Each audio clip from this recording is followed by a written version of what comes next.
Hello, everyone. Officially welcoming you here to CPP India. We are trying something new here. It's experimentative. This fireside chat is having a theme of tricky interview questions. So today we are going to exchange between ourselves. We are the interviewers and we are the interviewees, and we are here to share our experiences or any trick questions that you ask in your interviews and that you have faced in any interview. Uh, of course, uh, we are a C++ based community, so C++ questions are most welcome. But in a C++ interview, if you are asked something around C++, that's also very, very welcome. If it's a system kind of a thing, if it's an approach thing, if it's a design thing, could be anything that you have come across and you didn't find a satisfactory answer.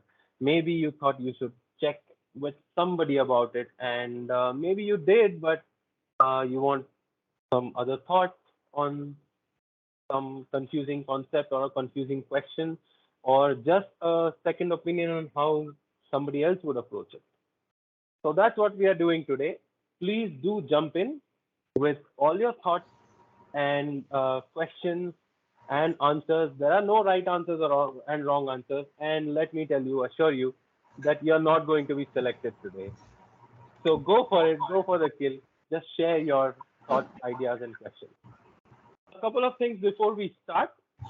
Of course, please join the community. cppindia.co.in is where you go and join us on all these communities. Discord is the channel of communication. But for today, I would like to definitely mention that it's not that CPP India is advocating we ask these kind of questions. It's just that we have come across this and we are discussing about it. We may come across some really bad ones or annoying ones, or just for the point of it, somebody must have asked you some questions. It's not that the community endorses that these questions are good ones to assess interviews, interviewees in an interview. Okay, there is no endorsement of any kind. Every opinion that you and I, everybody we express today is just ours, and of course, the technical aspect uh, is the clarity we all want to see. The purpose today is not to come with that digest which can get us through in our questions, but to go through the points where we lack understanding and develop the understanding so that the answer is the easy part. Okay, with that, I guess we can start with any questions that anybody wants to unmute and present, please, or share your screen. Sir, what is your first priority in interview when interviewer asks a question? What is your first priority? Job and salary. I didn't follow. What is your first priority? Job and salary. When interviewer asks this type of question, what give we can answer them. Okay. Anybody wants to try? I have my thoughts, but please somebody. Ankur, can you repeat the questions for us? Yeah, I didn't okay. The yeah. question for everybody: what is priority? What is a bigger priority for you, salary or job? I think you said or no. Yeah. Job. Type of job. The kind of job, yeah. So the kind of work or salary, what is higher priority for you? Yes. Anybody? What would you say?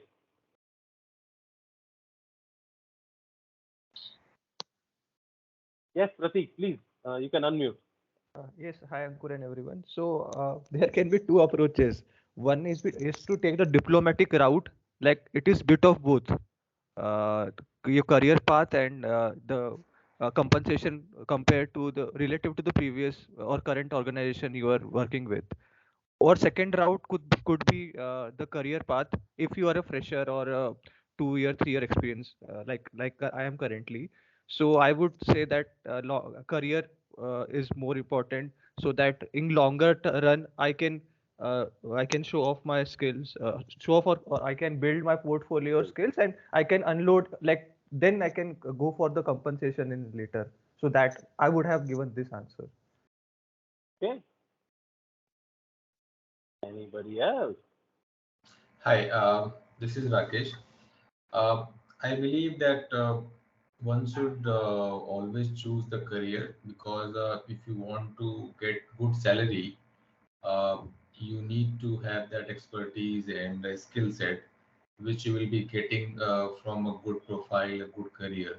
So if you are choosing a better role where you are about to learn good, new things and it is challenging, then definitely you are trying to get good salary in a way. So I think work is more important.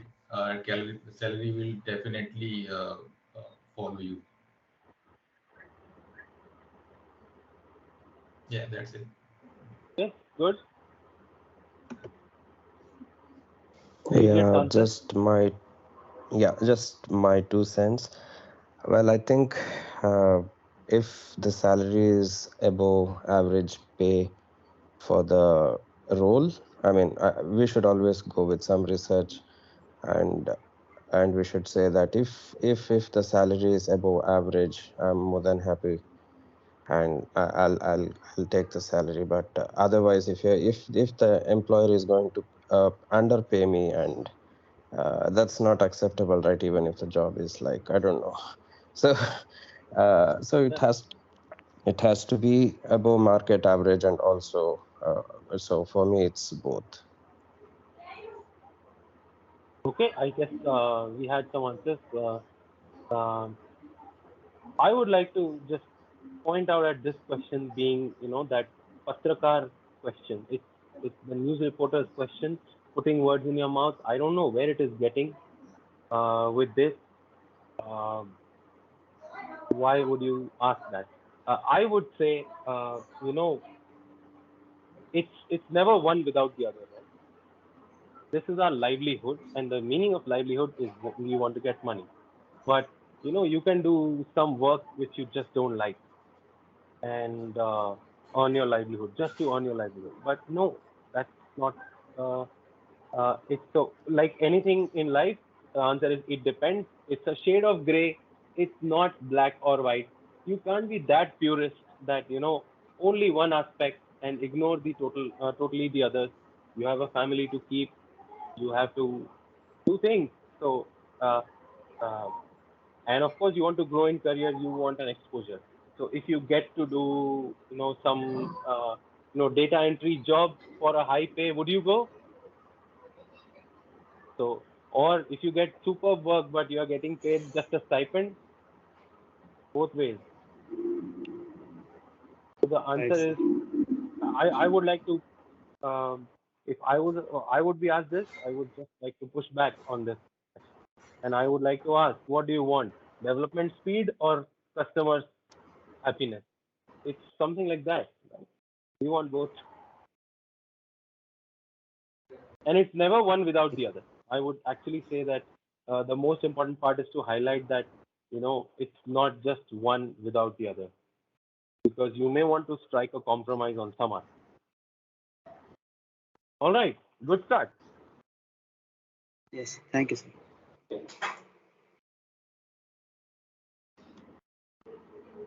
So I would like to share one from my side. Okay, let me present my code. Just a minute.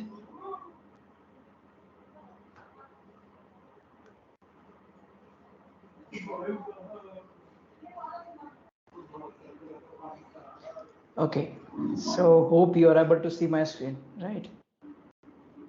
Yes. So just to give a context about this question. So this question was asked to me when I applied for one of the role, which is in kind of a simulator development.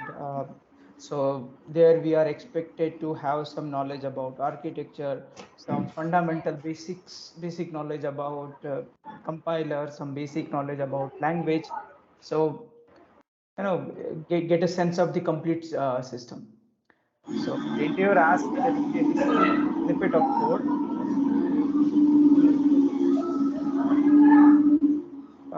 Could you please unmute if you're not speaking? Sorry. Yeah. Okay. Interviewer just asked me that, okay, what all things comes to your mind when you see a code like this, right?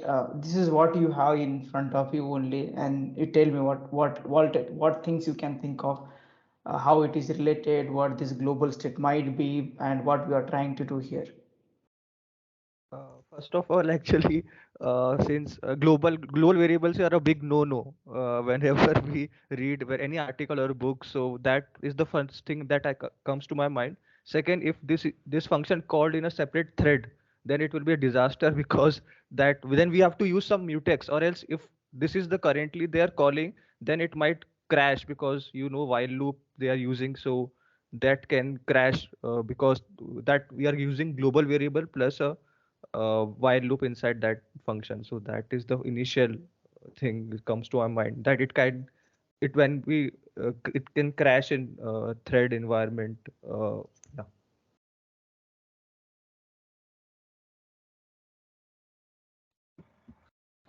Apart from that, I believe that it is not necessarily that when we are having multiple threads, then only it can run into problem, that is infinite loop. Another thing could be like since it's a global variable, so and anybody else might be using it in some other file uh, in the same application. So if somebody makes it 0, then your while loop will be running infinitely. Yeah. Can you present the code, Mahendra, please? Can you just? Oh, it's not presenting. Oh, okay, sorry. Yeah, we see ourselves. Thank you. My one line, looking at just this part of the code, I would say that while loop will just not be there, because if the program is only this much, and it can be inferred that global state is never going to change, and that Okay. loop might just not be there. It will be compiled out.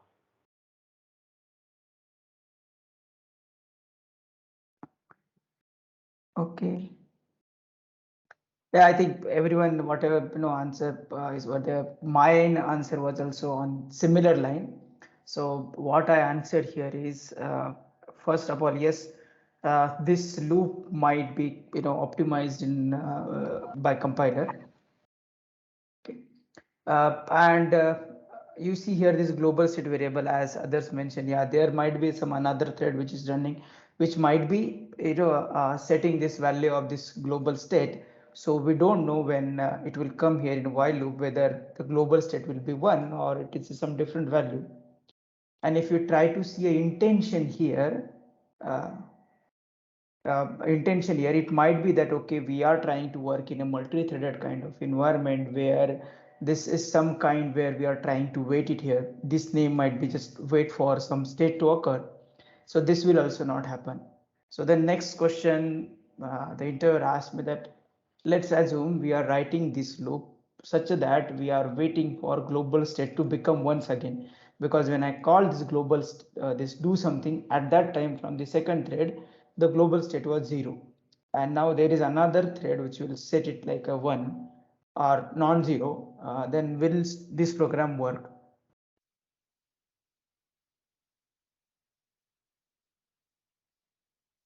So as Ankur mentioned that this loop will get optimized out. So as soon as you call to do something, your task is finished or you are out of this loop.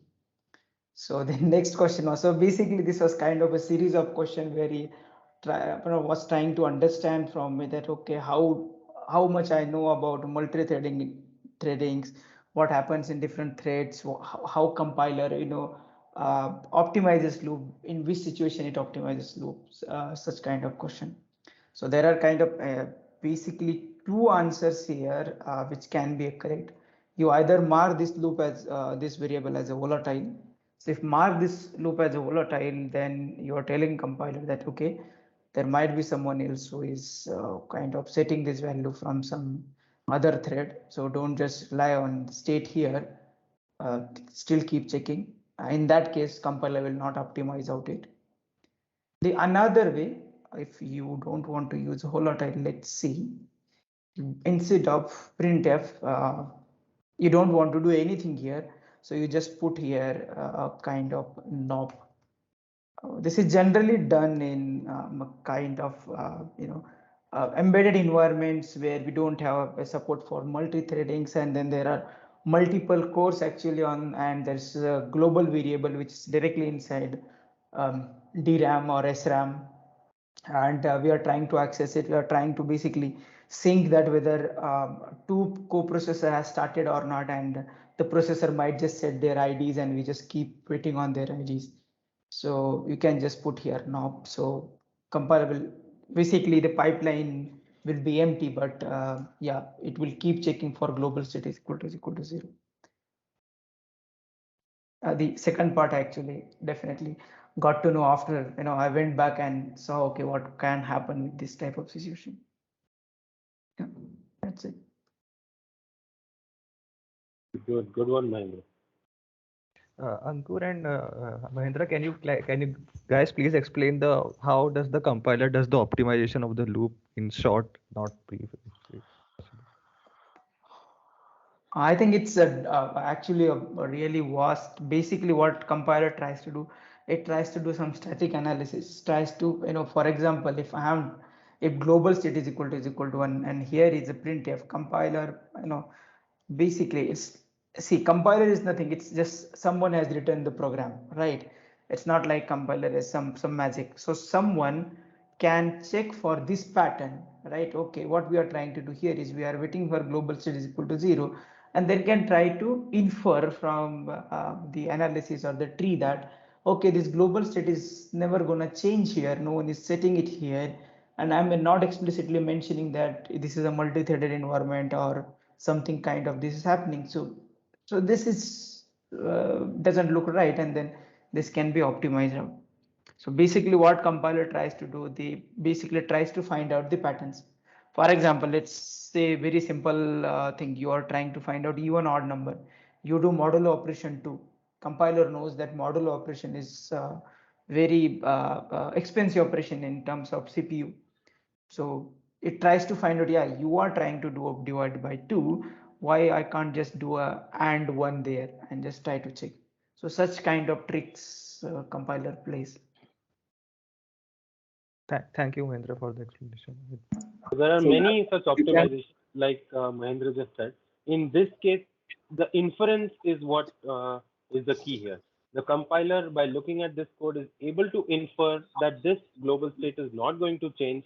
And so anything that depends on its value not being 1, which is the initialization in line 3, can just be removed. You don't even know whether it was there in the code or not, because there is no way to find out. There is no side effect of it.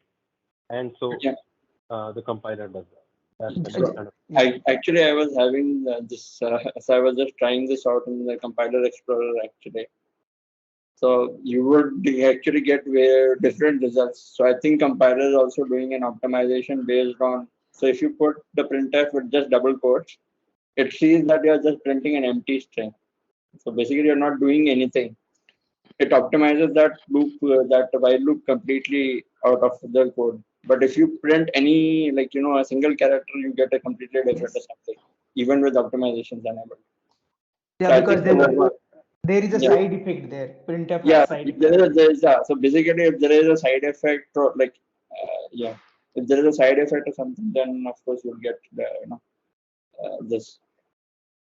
Another thing, if you are not sure that why this will not get optimized out, this is basically inline assembler, and when you are doing inline assembly, you are telling compiler, okay, I'm smart than you, okay, and this is what as the end assembly should get generated after the compilation phase. So basically this syntax is to write inline assembly, and people use it to use, let's say, a specific instruction they want to do there. So yeah, then compiler will not optimize the inline assembly code.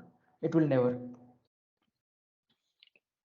This inline assembly code has to be aware of what processor you're using, and it will be specific. Yes, correct. It becomes more specific on the architecture. So generally NOP is kind of available for all processors, so it doesn't matter. But let's say if you are using some specific instructions and then you are trying to write your program for, let's say, ARM processor, then yeah, instructions will be different, the way you write assembly will be different, but exactly the same thing you're trying to do for Intel based processors, then it will be different. Yes, so generally then when people write such kind of assembly code, they put this hash if and def scenarios there, that what is the target processor to know. There's a question from Vishal. Is So this a C++ inbuilt keyword __ ASM? I think it's a macro. So It's not. So it's a compiler intrinsic or something like that. I may not have used the right word, but it is by the compiler. So if you have __ and something, then it tends to be something that the compiler does. Yes. it's most likely a macro, no? That the compiler understands and the compiler writers must have exposed. Yeah, I don't know if it's a macro, but I think there's for different compilers have their own semantics. I think so now probably they have kind of conformed to one single form, but I think so you'll see a lot of various forms for inline assembly. So if you Yes. take from Borderland compiler will have their own syntax, Visual Studio will have their own syntax. So I think it's we'll probably have to look at your compiler specific things, also extensions that are there for inline assembly. so whether the same thing is understood by everybody, it doesn't have to be that way, but I guess all the compiler vendors are agreeing to some of these core kind of things. Like I think __ ASM is something that everybody would obey in that format. Yes, Right? another example is hash pragma ones. It's not standard. No, Every it's not compiler. standard. That's Yeah, not there on Linux. yes, and every compiler understands it. TCC, Yes. Clang, yeah, and MSVC as well. So it works. Okay. But I think even for Pragma ones, there was some use case where someone actually faced an issue with that. So I think so that somewhere probably hitting some corner case in compilers. I've actually seen a Pragma once warning being raised on my Unix compilation for a code which was shared between Windows and Unix. Pragma once tends to be a Windows way of doing things. And it was a warning. I don't know if the compiler was able to respect it. I think it was able to, yeah. Yeah.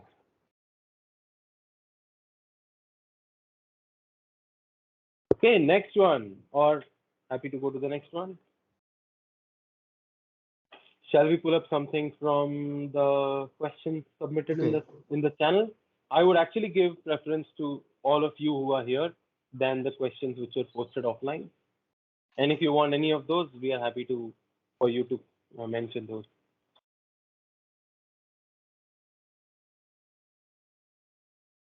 Ratnesh, you were saying something?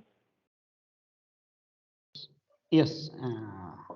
A few days ago, I was just looked at a tweet by Deveshri Stone, and I was surprised to see the complexity of initializing a vector with 100 elements. And I'm sharing the link of the compiler explorer. Could you please open it, because I have joined from mobile. And I was surprised to see that the vector or the same data type was behaving had different complexity in the case the value is different.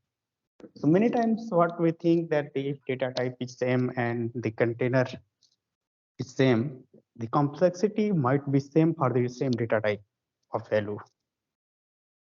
And this was the thing that surprised me, how the complexity does not might be different depending on the binary. So what I want that we should discuss this, and that why the complexity is different in these both cases for these two different values. And actually, for one, it was more complex than for this larger value of integers of the same data type int.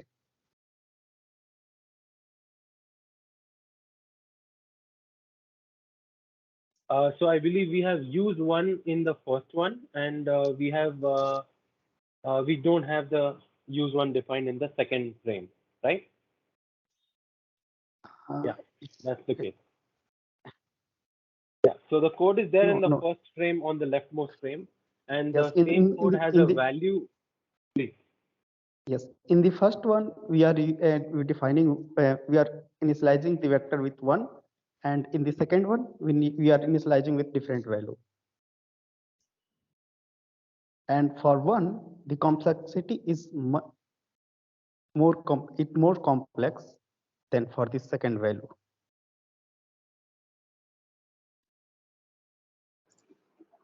And why do you think it is more complex? And the reason that I got is because 1 has hexadecimal representation of 1 is not same. It's 00000001, and for 84, this another value hexadecimal representation is for all 4 bytes are same. So And what you you can also see the this generated assembly that for 1 it's high, higher number of instructions are generated than for different value.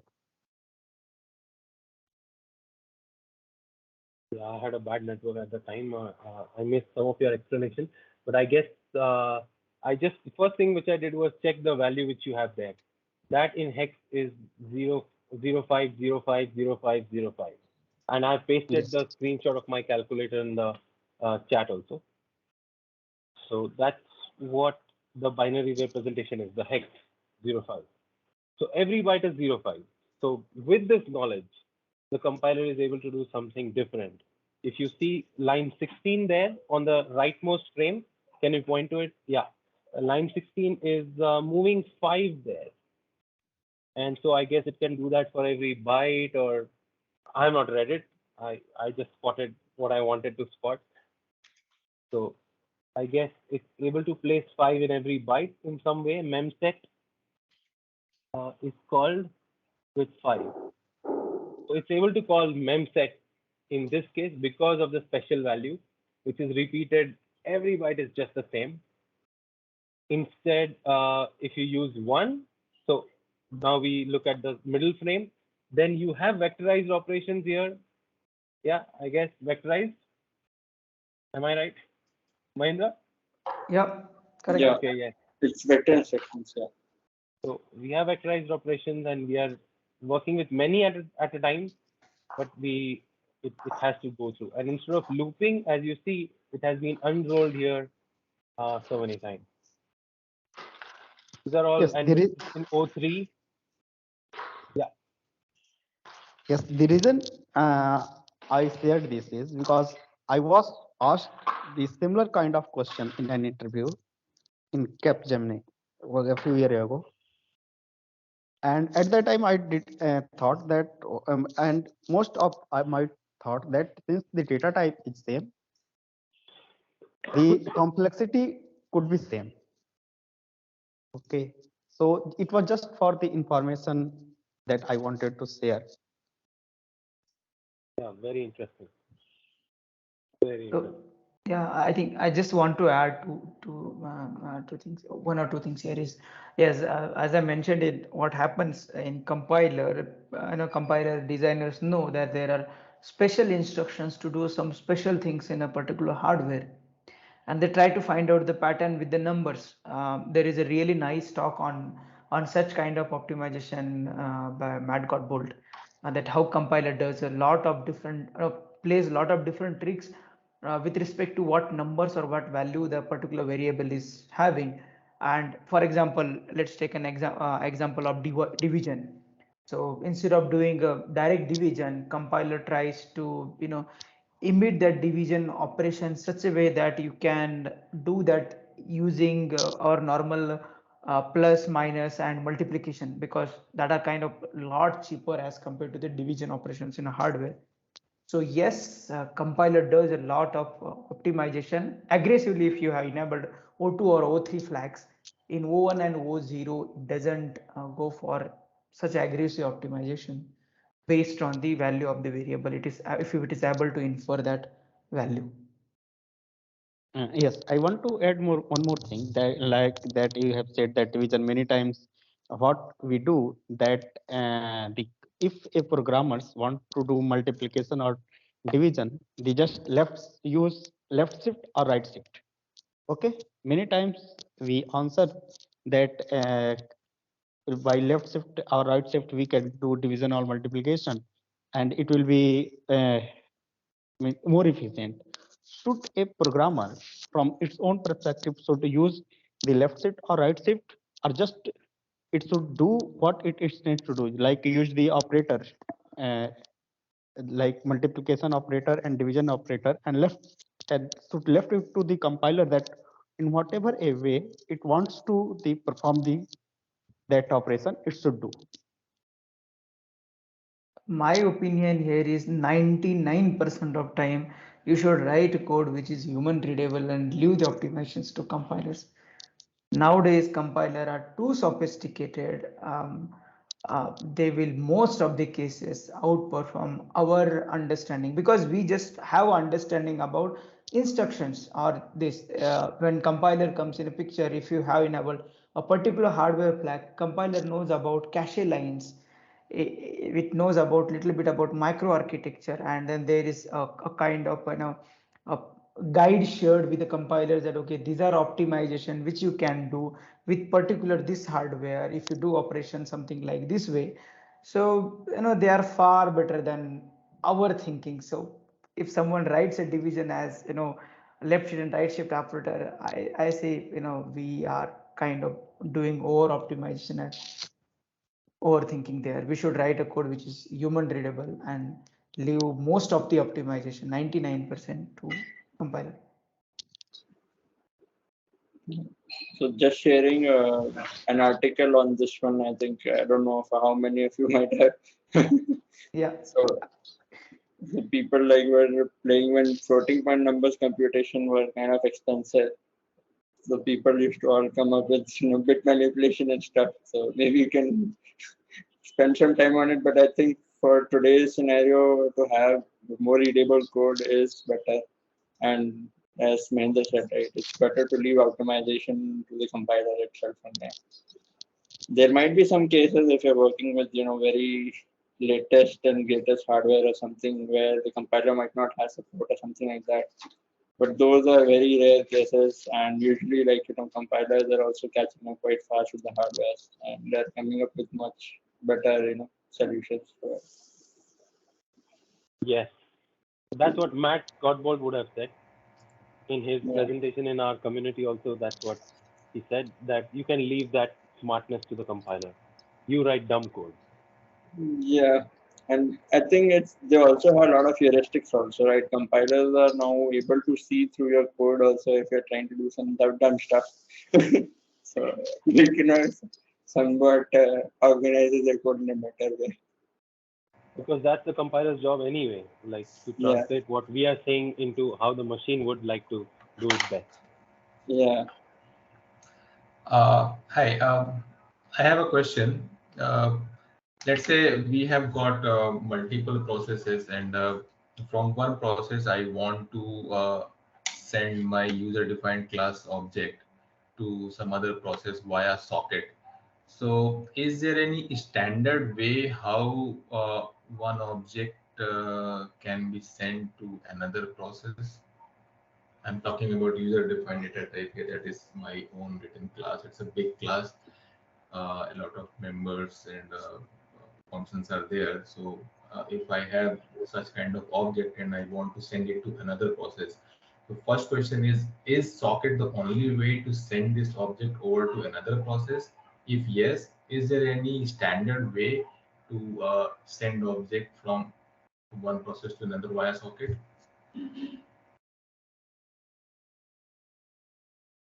Yeah, that's the question.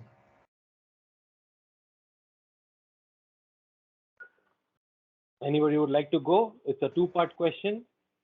How to send the object, and what are the options to actually communicate between two nodes? I think you can unmute. What do you want, chocolate milkshake? Hi everyone. These are called inter-process communications, and there are multiple ways to send data. So there are multiple inter-process communication. You can just Google and see what are the different inter-process communications, and there are many. I have worked on some of them, like sockets, pipe, FIFO, and there is RPC, remote procedure call, by which most of the telecom operators communicate with the cells. So there are multiple ways also, gRPC, so many things are there, and WebSockets are there, and there are additional ways also, but I have not worked on that, but there are many IPCs, so that's what I know. Yeah, there are message queues and Yeah. Kafka, and such options are also there when we talk about communication between them. It So, depends on what you want. So sorry to interrupt you. You use the word Kafka here. So is Kafka anyway related to C++ as well? Because the general understanding which I have got that when we are using the word Kafka, essentially we are talking something related to Java. Isn't it true? That's not true. Okay. Yes. It's Yeah, I mean, I've got limited knowledge. That's why I just asked. Maybe it's a silly question, but yeah. no. I mean, it's a good question. I would qualify that. Kafka is built using Java. Okay, it's written in Java. Doesn't mean you can't interface it with anything else. There are libraries and open source implementations which you can just pull, include in your project, and start communicating. I am a user of Kafka, and we communicate, produce, and consume through Kafka. So, and it's just like using any communication mechanism. If you talk about socket communication, you create a socket, connect it, and then read write. Okay, here we provide the Kafka details and Kafka, whatever the library needs, the Kafka details, and then that is able to communicate. You can create a producer which allows you to push things. You can create a consumer which allows you to receive them.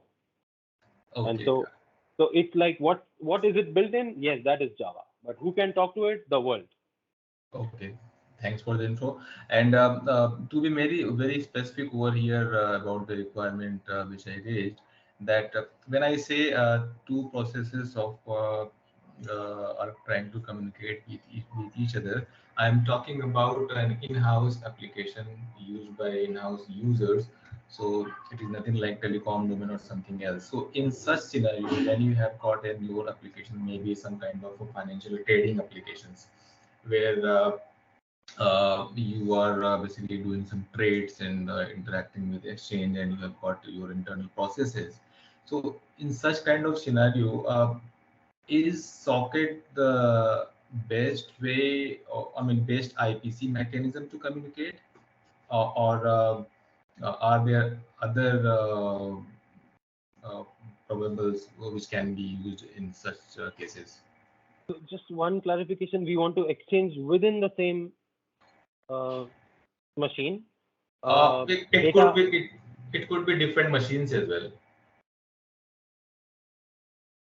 Okay, because IPC is inter-process. The processes would be within a computer.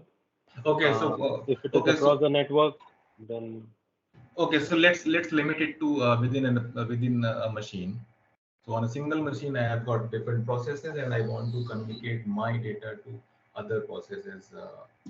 So how can I send my object to other process and communicate properly? And what should be the best? I mean, good IPC here, socket or anything else?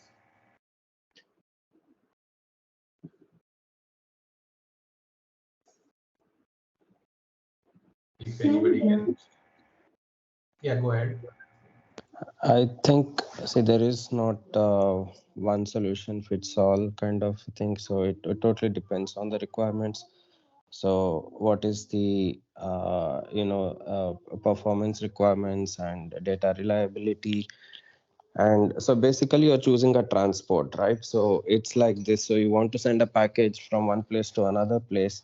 So now you have to decide how fast it has to go, how reliable it has to reach, and what size it is. So when you have these parameters, then you fit these requirements to the available IPC framework. So it could as well be just a file where one process is writing to a file and another process can read from it. So you can simply dump the bytes into it, and then there are in sockets, there are raw sockets, there are TCP, there are UDP ones. So there Oh, you okay. yeah. So you are saying that I can dump bytes into file, but I'm talking about user-defined object. So how can I put it into a file which can be read by another process? Yeah, so then that's the point where you come to encoding and decoding. So Yeah, so that's what I mean. See, it's a very generic type of question. That what are the steps to send a particular user-defined data type object across to another process? So if you can just brief me in 5, 6 steps, whoever in this call is aware of such kind of communication, then it will be really enlightening for me. so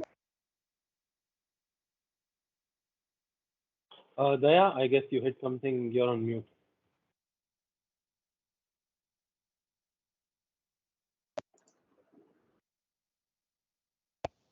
sorry, am I audible now? Yeah. Yes, you are. Yeah, so when data, see what is data? See, even if it is like one data structure, so while there is a process running, it is in a piece of memory, and then when the data has to go from one process boundary to another process boundary, you have to um, it is basically bytes. So you will write it in it is a byte stream, but you have to agree upon what are the boundaries of each field. So it is going to be a stream of bytes when it goes out of your process boundary, but then there is going to be the length of each byte. So every field will have its length. So based on the length of the field, then the receiving process will have to decode it. So here issues such as endianness will come to picture if the data is being, if both processes exist in two different computers, network byte order and stuff like that. So these things come into picture. So I think there is a lot more to explore in this area if we continue, but this is what it is. So it's basically when the data exits one process boundary and goes to another process boundary, then you know that this is just a stream of bytes, and then you have to know the length of each of the field. So you simply read those in that particular order and decode. So it is in the end data in memory in RAM. Okay, so you are, I think, talking of serialization and deserialization. So we need to comply with the structure of that data, and I mean there could be cases like some of the fields are missing in some of the messages. Like let's say out of 4 fields, I'm just sending 3 fields right now, but in my next message when I'm sending the object across over to another process, I will be sending all the 4 members. So yeah, so that is the intricacies. I just wanted to understand that. Yeah, so I guess I would just add something here. Building something yourself and by hand is should be the last resort. This Okay. should be a solved problem in 2022. Exchanging objects between two objects. Okay, and even if you take the 90s approach, you have XML to encode the things in, and you can send it. It can take care of all these endianness and delimiters, and the length and all those things are not a topic of discussion when you see it in XML format, right? So similarly, you have the newer formats of JSON. And now, if you want to be more efficient, there are many other formats like Google's Protobuf. You have Avro. All of these allow you to define your own schema with the fields being optional or mandatory of type string or an int, or even of a certain bit size. You want to have it as a U16. All that is possible, I guess, to some extent or the other, but they all allow you to have optional fields to be able to check that you receive them across the network, platform independent. Even you can, if you have a protobuf definition or if you have an Avro definition, you can exchange between architectures, between Java and C++ and Python and Go and all of that. They just have to use the same schema or the definition uh, of the message, and you would be compliant. Corba in the 90s also solved this problem by having an IDL, interface definition language, and then you would compile it to your language and you would be able to exchange.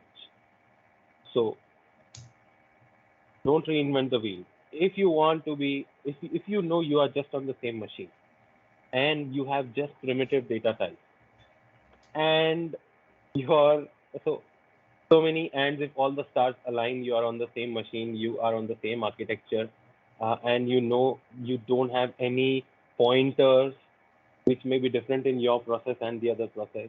You have everything in line, and if you are sending only primitive data types and no pointers, please, then in that case, you might be able to exchange the bytes of the structure or the class directly as is between the two parties, but only if this is the case.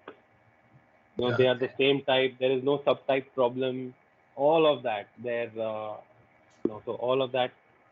You can just encode the entire bytes. You can get the size of, but beware with polymorphic types. If you are dealing with the base or some base class in your hierarchy, then it might not be the right type. If you check the size of that and encode that, you know you have a slicing problem. So uh, doing it yourself in this way, it can be more efficient. You just exchange the bytes, nothing more, nothing less. Everything just gets read into things as was. But like you say, some fields are not there sometimes. Then you might want optionality, in which case these other methods are encouraged. okay, yeah. Thank you for the information. I think I got my answer. So I mean, it's basically like we need to follow a particular protocol or mechanism, let's say, in simpler terms, between these two processes. Then only we'll be able to send. It is not like that in 50 lines you will be writing a code in pure C++ without having anything extra, and you are able to send an object over to another process. Yes, I would like to just add one more point, and sorry about this point, but there is nothing called as pure C++ because C++ by itself does nothing. You use it for something. You are already using it for your business uh, logic, okay, or your core application, and you are seeing this interface as third party, and you're using something else. But you have defined some things like what is the core structure of your application. Similarly, this interfacing mechanism also just defines something. We are just using them, and they are very easy to use. You have to be clear on the performance and the level of multi-threading that you can have in these applications. I've used Avro and Protobuf both. Avro has okay. The sorry, I should mention that the library which I used for Avro, it had a multi-threading issue where many threads, if they try to do Avro encoding at the same time, it would hit some bottleneck, some shared point or something, and it would slow down everything. Even if I added more processors beyond 5, more threads beyond 5, I would get zero benefit because they would just make each other wait. So uh, in such cases, then you should submit a code update to that global open source library or something and help the cause for everybody. Okay, thanks, Ankur, for these insights.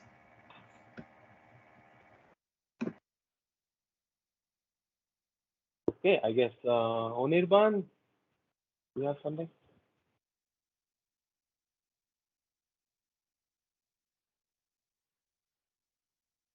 So we have Rakesh and Anirban with raised hand. You want to add something, ask, or maybe lower your hand? Okay, thank you, Rakesh. Okay, so I guess there was a. Okay, Anirban will come back. There was a question which I guess scrolled up uh, from Anirban. How does the main thread process crash in child thread, can we write a signal handler in main thread? Process a crash in in child thread, right? How does the main thread process a crash in child thread? Can we write a signal handler in main thread? Anybody? Ankur, sorry, what I'm not able to read the question. Where is it? Yeah, it was sent. I have a timestamp of 11:29. It's scrolled 58 Maybe you can copy paste by again. Anirban. Yeah. It asks, how does the main thread process a crash in child thread? Can we write a signal handler in the main thread? Yes, guys, I'm back. Sorry, I got a call and some important call I had to attend. So basically, I'm trying to understand that is it possible to write a kind of signal handler for a main thread? So which can process the kill or the thread kill in a child thread. Where we can encounter this situation is there is a class. Say there is a class and it is having a producer consumer kind of problem. Okay, now what happens is, say for example, there is one global variable which is getting updated by multiple threads. Now producer threads, and what happens is that logs that global variables, might be it does a local to global to local, and then increments or whatever it does, and then it crashes. Then how does that main thread process it? Otherwise it will actually, the other threads will never be able to execute because they will be always in waiting condition. So this is possible with the signal handler in a normal like a process kind of model, where we can write a signal handler and it can process the signals. But for a thread, how does it do? Means I am just trying to understand. Like I had a situation, but I'm not very much clear on this side. Is that clear? Is the question clear? Who wants to go? I'm assuming you have Linux here Yes, or yes, some yeah, Unix. of course. Yeah, of course, we are all open source guys. Yeah. Yes. Hey, um, Whatever you're telling, Vishal, this is something to do with the process. So that's what I'm saying. That weight and like the signals, all these things are concepts on process. I'm talking about threads. So, so in threads, I don't think we can write in a similar way, right? I think threads are independent. We can make it joinable threads, but how does that main thread, in case the main thread is the main, how does it actually process this kind of crashes? That concept is what you shared. I think this is applicable for process, not for threads. Anyone has any idea on this?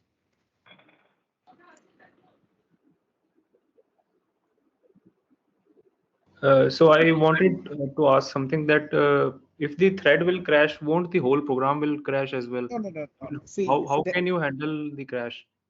see, the main thread is what? The main thread is main, isn't it? So the main will always have the power to take care of any the main is your main thread, which actually you, whenever you execute the other threads, right, it executes after the main threads. If you have not made it joinable, or if you have not made it, like the sequence is like main thread 1, thread 2, thread 3, that is how it is done. So they are independent of each other, isn't it? Unless you make it like you there are some ways you can make it joinable and all those things, but normally it like it executes and goes away. So it is not going to execute or crash your whole program, isn't it? It is just locked. See, it's a producer consumer problem issue where the producer has actually locked a resource and then has crashed. So what happens is the variable, the global variable, which actually I created a local and copied the global so that it doesn't get corrupted. But again, how does it come out of it? So other threads will always be in a spin lock kind of way. It will never be able to. It will not crash. It will actually keep waiting for the other thread to give the control. So only the main thread can have the control over these threads, right? Because these are child threads. So I'm trying to understand, like, how do we process this kind of situation? Yeah. So are you Can you So tell saying me Anirban, when something you about the say log? Is it a mutex? mutex Yes, thing? yes, yeah. In memory. It Okay. uses a mutex. Yes, of course. Yeah. Okay. This is a mutex, but I'm saying that in case of mutex also, if it has locked it, right, and crashed, then it will not release the control, right? So So is your worry Anirban, that when you even after the say crash, when the binary or when your process is started again, you would see the lock is still taken, or would you start crash? I'll not say it's a crash. What happens is the thread has crashed. So basically, there are 5 threads. So for example, there is a global variable X, and which is getting updated by 5 threads. Someone updates to some value, someone updates to some other value. So what happens is it locks it, does some update, and comes out. And then the other thread can take, and it's a mutex. So it's an exclusive access. So what happens is if it actually locks that thread, locks the resource, and then for some reason the thread has crashed, so it is not No, able to my process. question was next time the program is started again, Uh-huh. is there a side effect of this in the next execution, which is fresh start of the No, program? no. If the program is started again, it will not be because yeah, because the thread control means basically I'm talking about the thread at that point of time. If you restart again, that might be clear. I'm just telling at an instant if a Okay. thread crashes, so it will not release the resource. So I'm just trying to understand. Yeah. Trying to understand that. Daya? I have one thing to share here. It's my understanding, might be wrong. When you have a threads and basically, let's say yesterday thread, something like that, and if thread crashes actually, for example, if it gives a sec fault because you are trying to access some memory, and due to that reason it crashed, the whole program will get crashed and not only a single thread, because the thread is still executing in the context of a main program. It is not as such, it is sharing everything, the resources and that when it's not an independent process. So that thread doesn't have any independent existence. But I am saying what I am saying is there is a global variable, and I use a local variable, and I copy the global to a local so that my global doesn't get corrupted. So now this local variable is used in the thread stack, right? I'm not corrupting the entire global variable, because the global variable which is getting updated, I don't want to update it directly. Otherwise, it will have faulty values which will be accessed by other threads. So what I do is I create a local variable in where I update it, and I copy the global to the local, and there is where I lock it and try to update it. And then when I return, I again copy the local to the global and return back. So what happens is it is not going to affect the global variable directly. It is only where, are you getting the point? I understood, but Yeah. my point here was like, I'm not concerned as of now about whether this variable is getting updated or not. What I am saying is, when you are saying the thread will crash, what does it mean the thread is crashing? Because my understanding, it might be wrong. Okay, I'm just stating it. If your thread is crashing due to XYZ reason, whatever is the reason, the entire program will get crashed, not just a thread.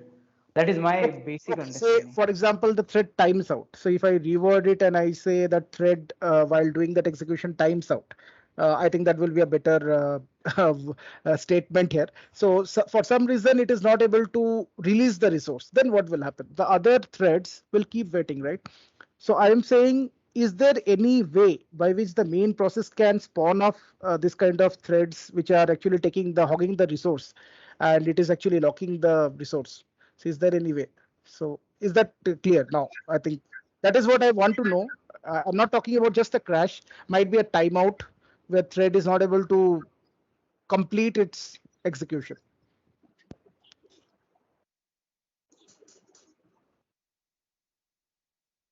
Has anyone faced this issue? Yeah, so I think so. One thing I don't know, like with respect to the design, I would probably look at like the locking that we're trying to do. So maybe just lock the resource when you are trying to update, when you have everything with you, right? And then you update. No, And I then am you saying have after enough. locking only, the thread is not able to release the resource. So that is Yeah. the problem. No, So this yes, is really, yes, yeah. yeah. So basically, I'm trying to say like try to localize where you're trying to, possibly lock and then release the resource. See, how can So you have it, that control? See, no, something no, happens on the thread where it's not able to come out of some task. Then you no, you no, cannot control, right? See, this is possible in no. a process. So where you have a wait and you can do multiple things here, right? And you can check with the signal handler what signal the child has executed. But I think it depends on what the child thread is executing. But do we have the control? Like if after locking, if you say that nothing bad happens, it's very difficult to predict, isn't it? Uh, Yeah. So I would then probably look at some kind of thread pool manager kind of thing, but I have not so, experienced with that. I don't think even that would help. yeah, Yeah, so there I want thread to add Uh, some. is possible in a process context. So I'm just telling about a thread context has any worked on as- uh, okay, so Anirban, just to maybe make another example out of what you're saying. So you're saying there is a thread, it has basically taken lock to a critical resource, and now it is executing some kind of a blocking call. Is this the scenario that you're trying to explain? exactly. Yes. And it is Okay, not so it, that source. yeah, and it is not releasing the resource. So that's a design flaw in your multi-threading. So that shouldn't happen. And what Amaya was trying to say is not to do that, right? So access the resource when you can release it. So do not go on a blocking call after you have locked on a particular resource. So that Uh, is the solution, and that is the only thing that I can but come So up with. Anirban, I would like to add, but yeah, Ankit also wants to add something. Can we hear from Ankit? Yeah, hi everyone. Actually, we also, encountered recently in my project, we encountered this kind of problem. So it's kind of like we were actually, receiving some messages from outside of one of the component in our product. So basically, the design was like we were continuously, receiving one of the messages in that particular thread, and we were handling in different trade. Now we were not having the control of receiving those kind of messages which were actually received outside of this particular component. So to solve this particular problem, what we have actually did is that we have introduced one state machine kind of thing, and we were managing the different actually states. So let's say if the data which we are actually receiving outside of the component, if that data is not changed, then we were not updating those particular processing of the in the child's thread. And if those particular data is just changed, then and then only we were updating the state of that particular state machine, and only after that child thread will process that received data. So to solve that particular problem, we actually introduced the state machine small, I would say 2 to 3 states, like data ready and just process the data. So that's what we okay. actually did. But there was any condition to actually terminate the thread? Yes, My exactly. yeah. Yeah. So that is what my question is, coming back what Vishal has like asked. You have to terminate. How will the main process terminate? That is my question. Using what interprocess communication? Because the main thread has to have a control over the child thread, which is hogging the CPU. So that was my question. Like, what is the mechanism to terminate? So That maybe is you what I. can like, I mean, we are actually using Qt. So in that we have a mechanism like signaling slot. Okay. So let's say, for example, we are encountering this kind of problem. So maybe you can just emit one signal that this is kind of like, just crashed, or maybe any, sec fault kind of things. And for that, you can implement your own handler to catch this particular But signal. is it possible in a threaded thread? Because I know that signal handler is possible in a process context. Is it possible in a thread context? That was actually the main question I'm trying to understand. That in the thread context, does that signal work? Sick child or something like that? No, not on a thread.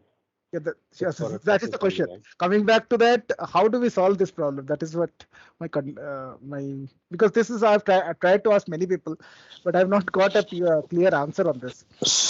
So the main thread will have the handle to the child thread, right? Because main thread is the one that created the thread. So it would have a handle to the thread, right? And I'm assuming that main thread will be executing its own, a busy loop or something. Yeah.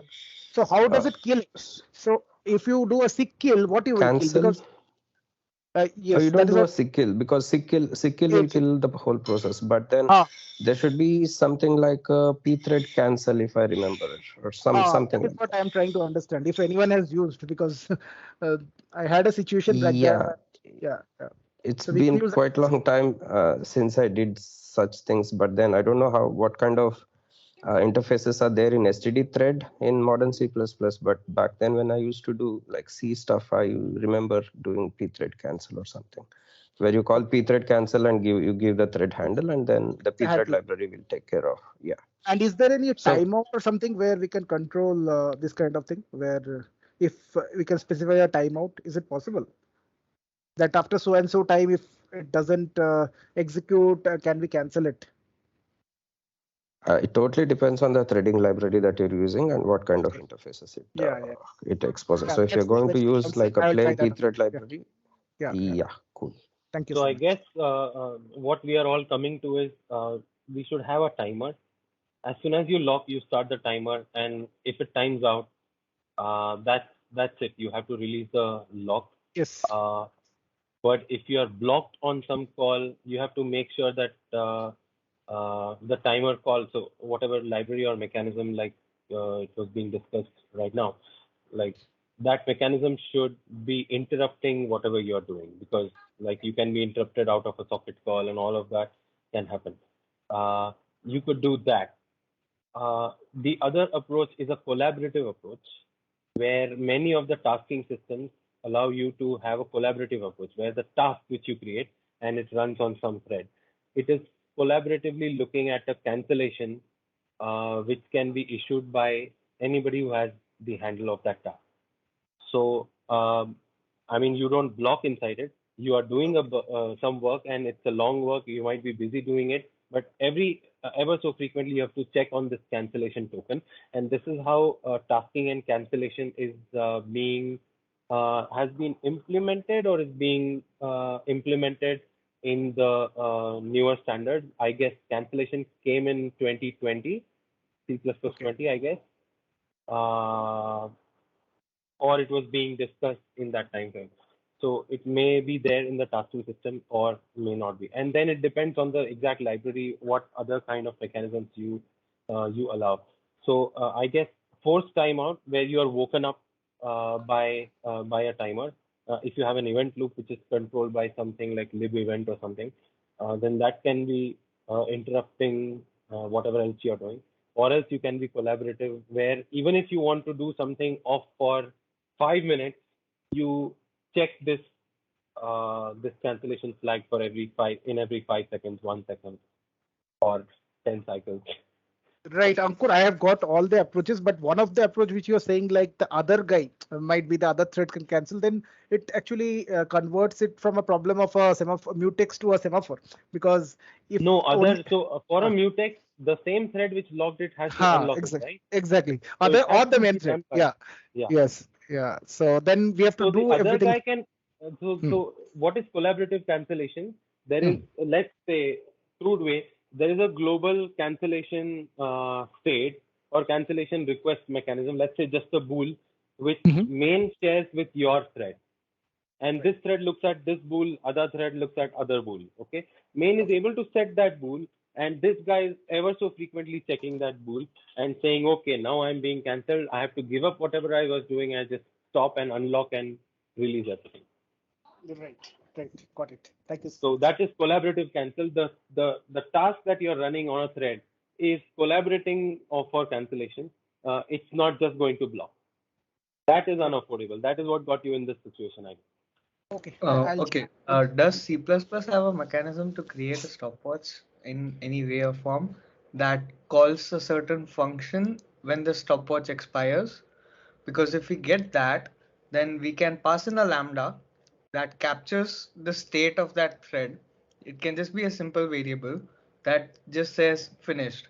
So if upon expiring of that stopwatch, if that variable is not set, it means that we can terminate the current thread. And I know that we can get the ID of the current thread using a standard function. So I guess that should be possible. Yeah, I think STD async has such capabilities. there is a way we can pass a timer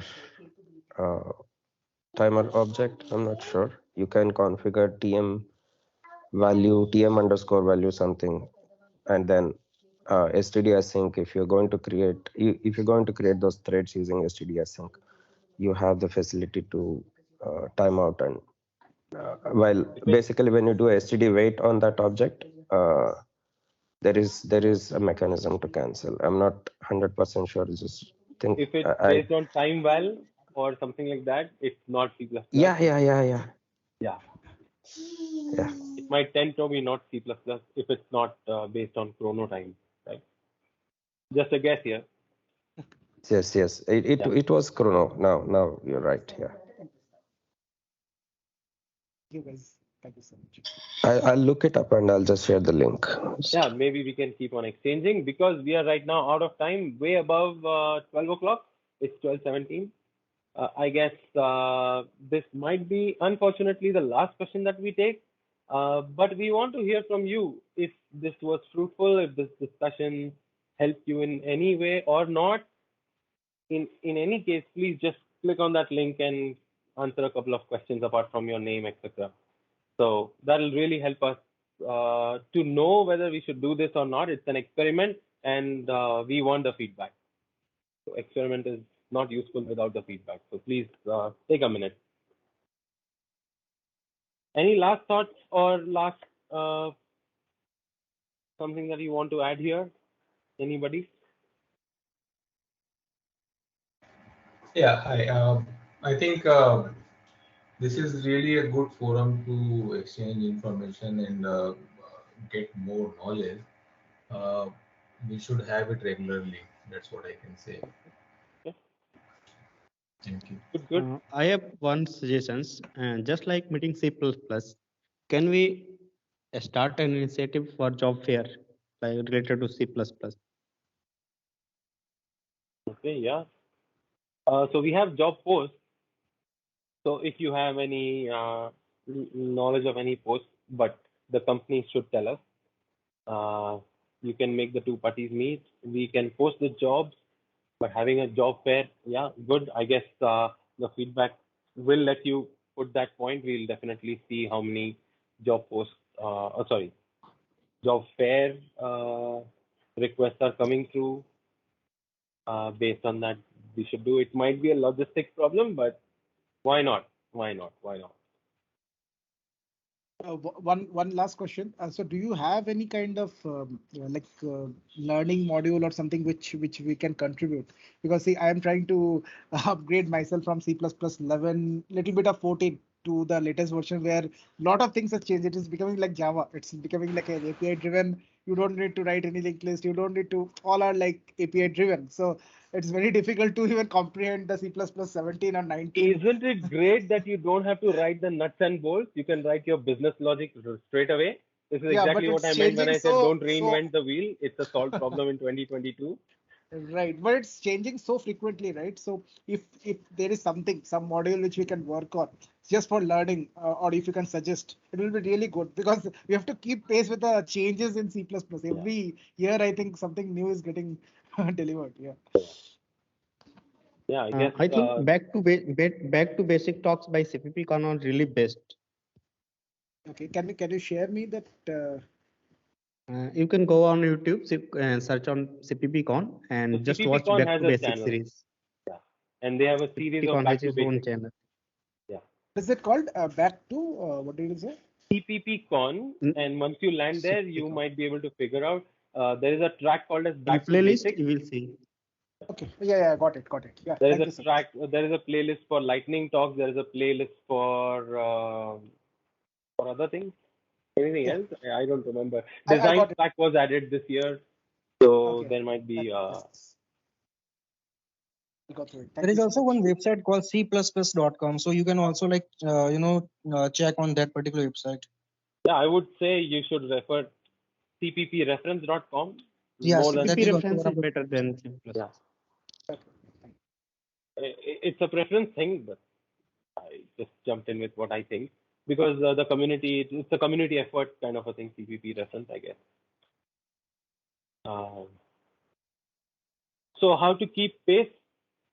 I think that's a good question, and everybody should answer that maybe somewhere in the chat. But we are trying to collect. If you check the resources channel on Discord, there are many things. There are many bloggers who keep on repeatedly blog about things. So there are trainers and people who give talks all over. So following through videos and talks, and receiving the mailing list of the ISO standard committee is also one way. Being a contributor to the C++ coding standard, coding guidelines is also something that can keep you posted. So there are many. So all of these are some of the sources of new information. Like even Twitter, Cy Brand of Microsoft recently tweeted many things which are coming in C++23. It's a series of tweets. There is Lefticus, which is what's his name? Jason Turner, who has his own YouTube series, and they are also Rainer going Grimm. to Rainer Rainer Grimm. Grimm. He's a Rainer Grimm, Matthijs Pusch. We have A lot of trainer people are there. Yeah. Andreas Curtis. We have many others actually. Phil Knight is Jason, also a trainer. I didn't know.